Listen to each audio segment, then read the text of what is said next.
So, you guys might have heard about the Avni case which happened in Maharashtra. It was Avni the tigress. And basically there was this tigress in Maharashtra, some rural area of Maharashtra, I don't remember the exact location. But she was shot under the impression that she was a man-eater. And the expected happened after that. What happened was a bunch of animal lovers, animal rights activists, vegans, which included me, we participated in online campaigns like sharing petitions, signing emails to the Ministry of Forest and Environmental Affairs, and also doing on-ground protests. Like there were the protests that happened in Mumbai were really big. There were so many thousands of people who came to the protests and all that. And vegans were actually at the forefront of this. And I'm making this video because I think I could have been wrong about that. What do I mean by wrong? By wrong, I just mean that there was some kind of contradiction in my views, or some false proposition that I believed. And I'm making this video to correct that folly that I made in the past and ensure that nobody else should make the same mistakes. And I expect people who are watching this video might not make the same mistakes that I made in the past. So let's begin by discussing what I mean when I say vegan or veganism or whatever. I just mean that it is an extension of views that we already take to be true about humans, and we extend it to other sentient beings. So for instance, we already believe that, at least most of us, we already believe that it's wrong to kill humans, it's wrong to rape humans, it's wrong to steal from them, rob them, etc. So these are some basic things that we all presumably agree about.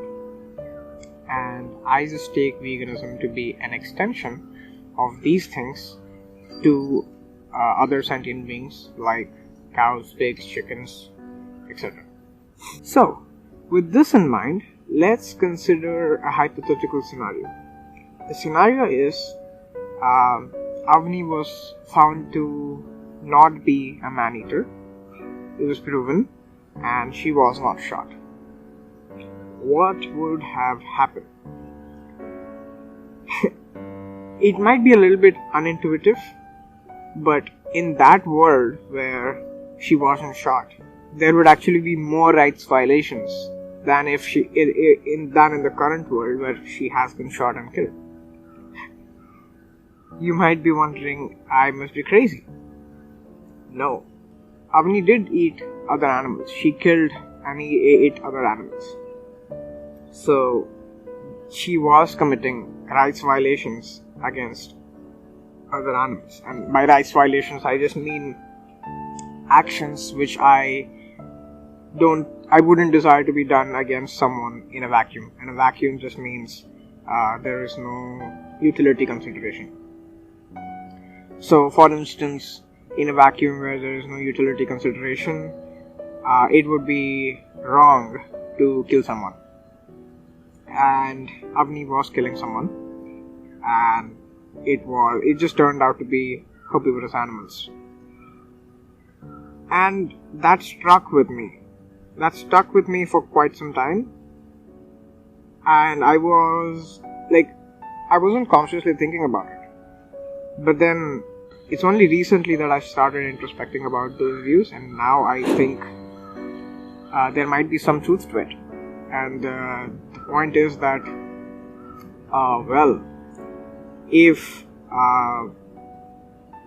veganism is all about creating a world with less rights violations as opposed to creating a world with more rights violations, I would prefer creating a world with less rights violations, and that world is one where Avni was shot, as opposed to a world where she wasn't shot.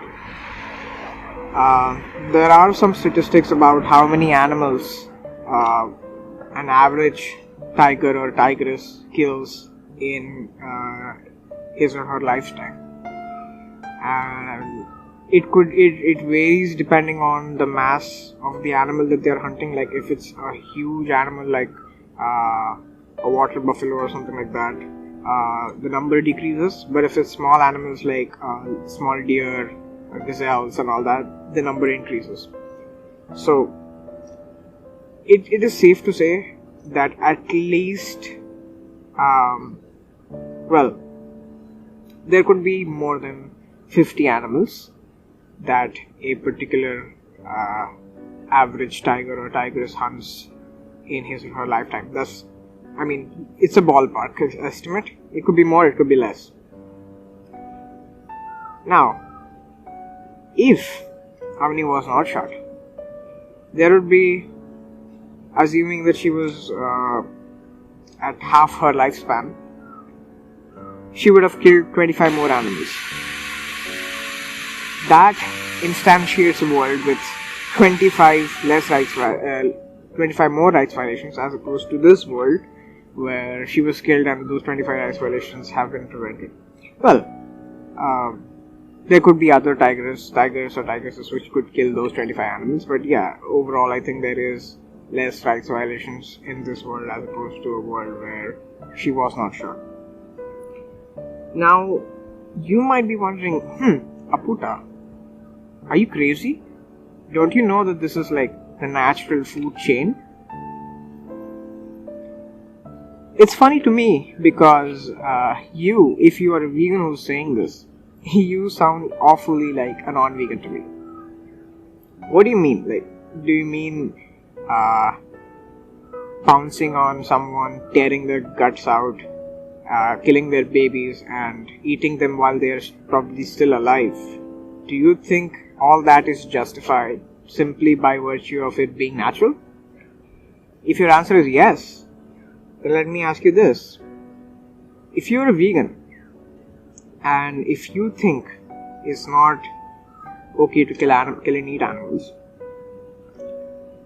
if it was natural for humans to eat animals, to factory farm animals, to kill them by the billions, if it was natural, hypothetically, do you think it would be vegan to eat their animals, to kill them and eat them, breed them by the billions and eat them, if it was natural?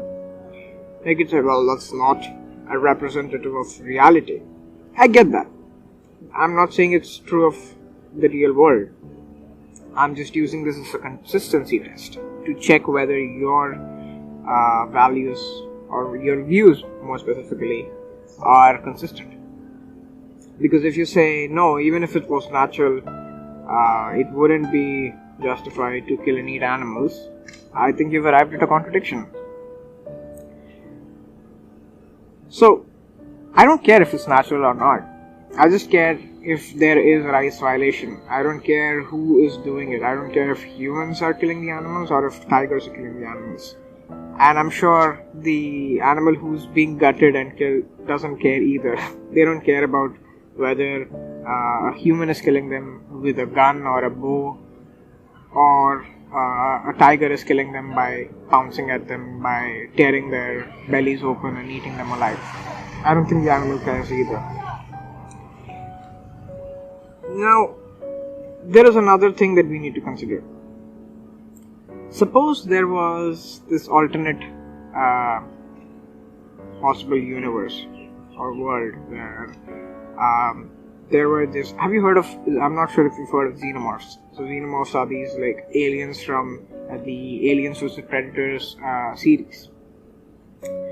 So I'll put a picture over here so that you know what a xenomorph is.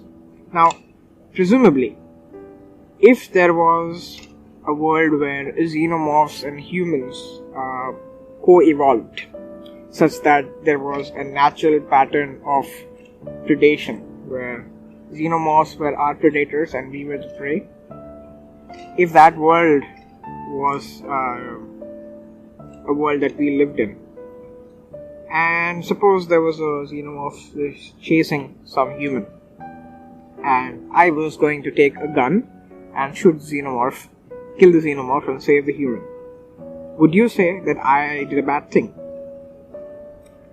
If your answer is no, then my question to you is, what is the difference between the xenomorph and what's the difference between the human and the deer which is being killed by tiger? What's the difference such that you say it's okay to shoot a xenomorph, which is also sentient, to save a human, but not okay to shoot a tiger or a lion to save deer? So what's the difference between humans and deers, or any other prey animals for that matter? If your answer is something like,